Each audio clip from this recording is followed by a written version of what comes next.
207টি পদ্ম এবং ভারত মাতার ছবি, শ্যামাপ্রসাদ মুখোপাধ্যায়ের ছবি তা যেমন রয়েছে, কারণ এখানে শ্রদ্ধা সম্মান জানানো হবে। লকেট চট্টোপাধ্যায়কে দেখতে পাচ্ছি, শশী অগ্নিকে দেখতে পাচ্ছি, সতীশ ধন তিনি রয়েছেন এবং অমিতাভ চক্রবর্তী তারা এই মুহূর্তে দাঁড়িয়ে রয়েছেন সল্টলেকে শ্রমিক ভট্টাচার্যের বাড়ির বাইরে, যেখানে নারী সুরক্ষা তারা পাবেন এই আত্মবিশ্বাসের কথা, এই আত্মপ্রত্যয়ের কথা মানুষ বলছেন, মহিলারা বলছেন।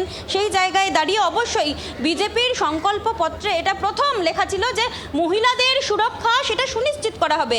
আর বাংলায় দাঁড়িয়ে লকেটদ্বীপ শ্রমিক ভট্টাচার্যের বাড়ির বাইরে প্রচুর মহিলাদের ভিড়। তারা বলছেন তারা আশ্বস্ত, এবার আমরা সুরক্ষিতভাবে থাকতে পারবো, আমরা বেরোতে পারবো। প্রচুর মহিলাদের ভিড়, এটাকে কিভাবে পরিষ্কার বোঝা যাচ্ছে যে মমতা বন্দ্যোপাধ্যায় 1500 টাকা দিয়ে যে মুখ বন্ধ করে রেখেছিল, তারা এবার মুখ খুলে শুরু করেছে এবং এই 1500 টাকা তাদের চাই না। আমরা যেটা বারবার বলে এসেছি, আগে মহিলাদের আত্মসম্মান, মহিলাদের সুরক্ষা, তারপর মহিলাদের এই। কিন্তু আজকে মানে ভারতীয় জনতা পার্টিকে মহিলারা এইভাবে মানে দুহাত ভরে আশীর্বাদ দিচ্ছে, এটা আমাদের কাছে অনেক বড় জিনিস। মহিলারা দুহাত ভরে আশীর্বাদ দিচ্ছে, এটা অনেক বড় পাওনা। এবং লকেট চট্টোপাধ্যায় থেকে শুরু করে সকলে এই মুহূর্তে দাঁড়িয়ে রয়েছেন। আজকের দিনে দাঁড়িয়ে 207টা ফুল আমরা দেখতে পাচ্ছি, পদ্ম। আপনাদের বিধায়করা তারা রয়েছেন, অমিতাভ দাকে দেখতে পাচ্ছি। আপনি মুখ্যমন্ত্রী শুভেন্দু অধিকারীর কাছ থেকে এই রাজ্যের নাগরিক হিসেবে লকেট চট্টোপাধ্যায় কি চান? আমি চাইব সবাই ভালো থাকুক, মহিলার সুরক্ষা এবং আমাদের ছেলেমেয়েরা চাকরি পাক, এবং যারা পরিযায়ী শ্রমিক হয়ে যারা বাইরে রয়েছে তারা সবাই ঘরে ফিরে আসুক। লকেট চট্টোপাধ্যায়ের আবদার, চাহিদা, প্রত্যাশা সবটা বলে দিয়েছেন। আরও একবার ছবিটা দেখাতে বলবো আমার সহকর্মী অরিন্দমকে, যেখানে বিজেপির প্রথম সারির নেতৃত্ব তারা দাঁড়িয়ে রয়েছেন। দেবজিৎ সরকার তাকে দেখতে পাচ্ছি, একবার চেষ্টা করব যদি সম্ভব হয়। দেবজিৎ দা, নির্বাচনের ফল প্রকাশের দিন দেখেছিলাম আবেগপ্রবণ হতে, শ্রমিক ভট্টাচার্য দফায় দফায় আবেগপ্রবণ হচ্ছে।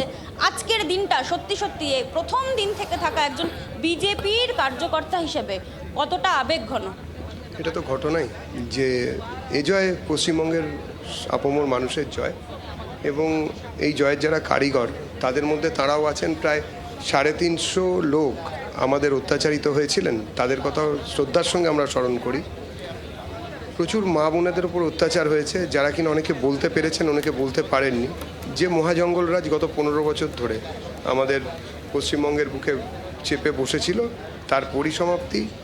সরকার পক্ষের দল হিসেবে আমরা তো আবেগপ্রবণ হবই। সবথেকে বড় কথা, শ্যামাপ্রসাদের দেশে, শ্যামাপ্রসাদের মাটিতে যে শ্যামাপ্রসাদের বিচারধারার যে সরকার, আশা করি সেটা সব থেকে সফল হবে এবং সারা ভারতের অন্যান্য রাজ্যের তুলনায় এটা সর্বোত্তম হবে, এটা আমরা মনে করি। এই রাজ্যের ভোটার হিসেবে দেবজিৎ সরকার মুখ্যমন্ত্রী শুভেন্দু অধিকারীর কাছ থেকে কি প্রত্যাশা রাখেন?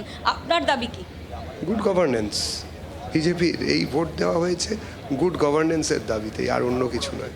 নিশ্চয়ই তাই থাকবে। শুভেন্দুদা পারবেন, এটা আমাদের মনে হয়। মুখ্যমন্ত্রী শুভেন্দু অধিকারী এটা পারবেন। বিজেপির প্রথম সারির নেতৃত্ব সকলে এখানে রয়েছেন। শারদবাবু, একটু যদি সম্ভব হয়, আপনার এলাকায়, আপনি এখানকার বিধায়ক, চিকিৎসা ক্ষেত্র নিয়ে একাধিক আন্দোলন, একাধিক দুর্নীতি, আপনি সরব হয়েছিলেন। আজকের দিনে দাঁড়িয়ে মুখ্যমন্ত্রী শুভেন্দু অধিকারীর কাছ থেকে আপনি কি চাইবেন? যা চাওয়ার তার থেকে বেশি পেয়ে গেছি। আমারই কনস্টিটিউয়েন্সি আজকে মুখ্যমন্ত্রী আসছেন। আমরা যেখানে দাঁড়িয়ে আছি এটা আমারই কনস্টিটিউয়েন্সি, এখানকার বিধায়ক আমি, এবং সেখানে মাননীয় মুখ্যমন্ত্রী শুভেন্দু অধিকারী মহাশয় আসছেন। থেকে বড় পাওনা হয় না, কোনোদিন ভাবিনি এই দিন আসবে, গায়ে কাঁটা দিচ্ছে। আবেগঘন সকলে। শশী অগ্নিহোত্রী, তাকে একবার দেখবো, তার সাথে কথা বলা যায় কিনা। কতটা আবেগঘন আজকের দিনটা? আজকের দিনে মুখ্যমন্ত্রী শুভেন্দু অধিকারীর কাছে আপনার প্রত্যাশা কি, আপনার চাহিদা কি? প্রথম ক্যাবিনেট আমি তো পশ্চিমবাংলার জনগণ থেকে আলাদা নিজেকে মনে করি না।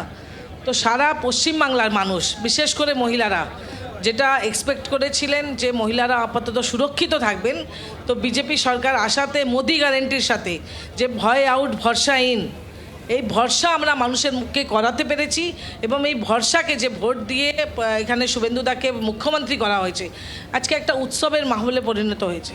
ইমোশনাল হতে দেখেছি শশীদি আপনাকে, বারবার আমরা দেখেছি। ইমোশনালের পরিবেশ আছে, সবাই উদ্বেগ নিয়ে এখানে দাঁড়িয়ে আছেন। একটা মুখ্যমন্ত্রী আমাদের মাঝখান থেকেই একজন উঠে আসা নেতা, সে মুখ্যমন্ত্রী হয়েছে। কার্যকর্তা থেকে, যেটা বিজেপির পদ্ধতি আছে যে কার্যকর্তা থেকে একজন নেতা নির্বাচিত হয়ে তিনি এসে এখানে মুখ্যমন্ত্রী হয়েছেন, সেই মুখ্যমন্ত্রী মুখ্যমন্ত্রী স্বাগত আজকে উৎসবের পরিবেশে পরিণত হয়েছে।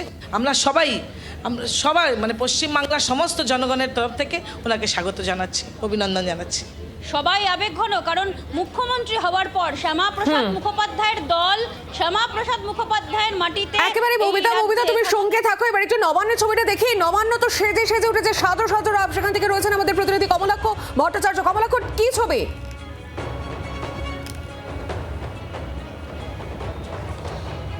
দেখো, স্বাগত জানাতে তৈরি রাজ্য বিজেপি দপ্তর সল্টলেক, স্বাগত জানাতে তৈরি এই নবান্ন। গঙ্গার পাড় এই মুহূর্তে সেজে উঠেছে, সেই ছবি তোমাকে দেখাবো। একেবারে রেড কার্পেটে মোড়া রয়েছে নবান্নে, এবং যে প্রবেশ পথ যেখান থেকে শুভেন্দু অধিকারী ঢুকবে সেখানে একেবারে নিশ্চিদ্র নিরাপত্তার মোড়ক। এবং এই যে স্ট্যান্ড তৈরি করা হয়েছে, এই বিশেষ স্ট্যান্ডে এখানেই শুভেন্দু অধিকারী নবম মুখ্যমন্ত্রী, তাকে একেবারে সম্বর্ধনা দেওয়া হবে। বাংলার আওয়াজ, বাঙালির আবেগ, জি 24 ঘন্টা।